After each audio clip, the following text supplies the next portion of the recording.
Biden says America last. That's the focus of tonight's angle. 70% of Republicans feel like the presidential election was neither free nor fair, according to a new Morning Consult political poll. Now, of that group, 78% believe mass mail-in voting led to widespread fraud. 72% of that group think the ballots were tampered with.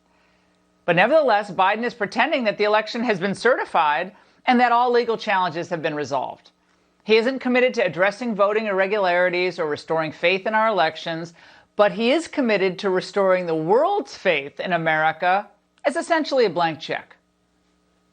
I'm letting them know that America's back. We're going to be back in the game. It's not American alone. Number one, I've had the opportunity to speak with now 6 world leaders. The reception and welcome we've gotten around the world from our allies and our friends has been real. So I feel confident that. When he says we're back, first of all, has he seen the economic numbers? Well, he means that he'll continue the ignoble tradition of subverting U.S. sovereignty by selling out American workers to a world order where key decisions are made overseas with little to no accountability to the U.S. Citizens here. Now, the Obama gang is back, that's for sure. Samantha Powers, Ben Rhodes, Susan Rice, and they intend to do whatever is necessary to reverse all the progress Trump's team made in holding NATO accountable for their military expenditures and China accountable for their anti-competitive trade practices. Here are the highlights of Biden's globalist shop of horrors. Buckle up. First, he will rejoin the Paris Climate Accord. It should be noted that the U.S. has led the world in CO2 emissions reductions since it exited the Paris Climate Accord under Trump. Biden's decision to rejoin the agreement would mean severe damage to the American economy.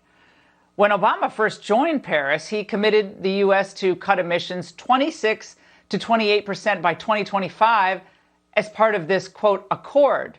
But Biden's promised to impose even more economically crippling climate policies. Meanwhile, China would continue to get sweetheart exemptions. In fact, the CCP spent the 4 years since it joined the accord building more than 300 coal plants around the world.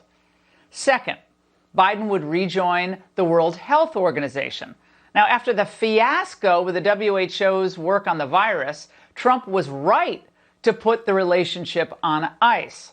The New York Times, on the day before the election, even reported that as it praised Beijing, the WHO concealed concessions to China and may have sacrificed the best chance to unravel the virus's origins. It agreed not to examine China's early response or begin investigating the animal source. It could not even secure a visit to Wuhan. Yet Biden wants to put the U.S. taxpayers back on the hook for hundreds of millions of dollars to the WHO? Think about that.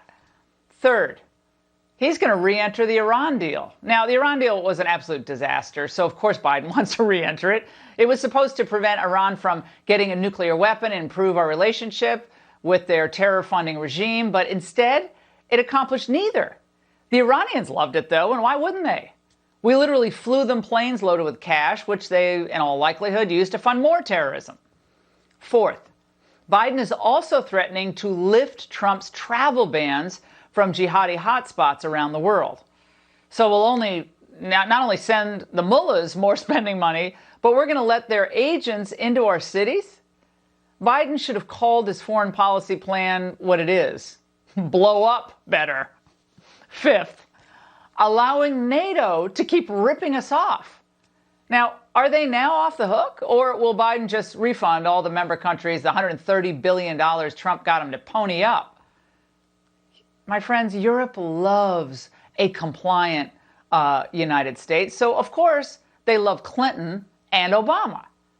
Except for Thatcher and John Paul II, Europe didn't like Reagan because he didn't take orders from them.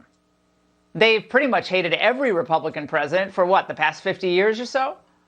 Brussels loves weak U.S. presidents because it means international pressure will work, even if it means a lower standard of living for average Americans as a result.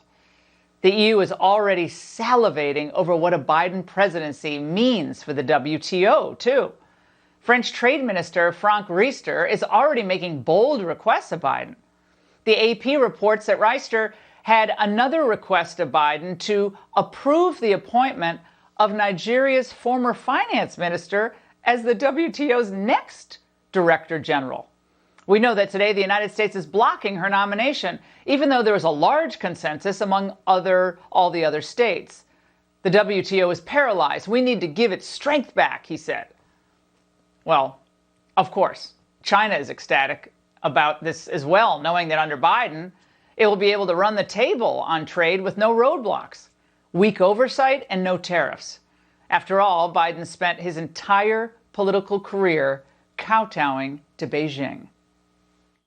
A lot of people think that allowing China into the World Trade Organization, which he supported, extending most favored nation status to China, which you supported, allowed China to take advantage of the United States. You think in retrospect that you were naive about China? No. Here's the thing. In the context of that, we want China to grow.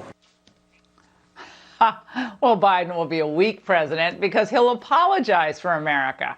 Our racism, our Second Amendment, our gas-guzzling vehicles, our violence. Is that what America thought it was getting by voting for him? Most probably didn't think much about foreign policy at all, which is unfortunate. In Trump, we have a president who will always put America's interests first, period. But Biden, like Obama before him, is embarrassed by the very idea of American exceptionalism. Remember, if you think America is systemically racist, how can America be exceptional? Answer, it can't.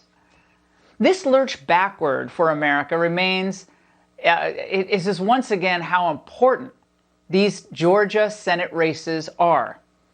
We need the ability to hold hearings on all the globalist nonsense that they're going to be pulling, and where possible, threaten to gum up the funding of it. And just for the record, despite the president-elect backdrop and media shout-outs, the final state tallies are not yet in, and President Trump has yet to concede anything. What do you say to the Americans that are anxious over the fact that President Trump has yet to concede and what that might mean for the country? Well, I just think it's an embarrassment, quite frankly. How do you expect to work with Republicans if they won't even acknowledge you as president-elect? They will. Not if the final votes don't go your way or if widespread voter fraud is established, which will take time. And Team Biden's presidential posturing and daily COVID briefings won't do anything to hasten that timeline. And that's the angle.